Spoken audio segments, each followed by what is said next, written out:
This is how you can remove the photo widget from the Mac desktop. So as you can see on my Mac, I have the set of widgets, some time related calendars, but there is one for photos, right? And there are a few things we can do with it. Of course, we can move it to a different place, but if you right click on it, you can change the size of it or click on remove the widget. So when you click on remove like this, it will disappear from the Mac desktop.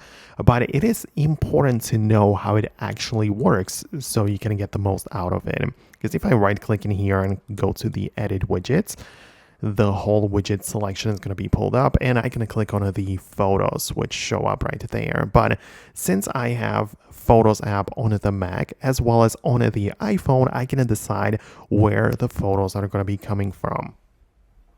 So you can see I don't really have much going on in my Mac Photos app, but if I go to the iPhone, I have a bunch of different photos and sizes which I can click on, right? So if I add, for instance, this album, this large widget, you can see that it is going to show the image which I showed you before, but you can as well right click on it and click on edit album, and it's going to pull up the album section from your phone, and all of the albums you have in your library on your iPhone can be selected. So I have like random, albums in there, for example, one called widget, and I can change the photos which show up in there. So you also know how you can control it. It might take a while for it to load up, but you can not only just right click and remove the widget, but you can also edit it and customize it to actually get the most out of it. So that's how you can use it. Let me know if it worked for you. Definitely subscribe for more tips and videos like this one, and I'll talk to you later.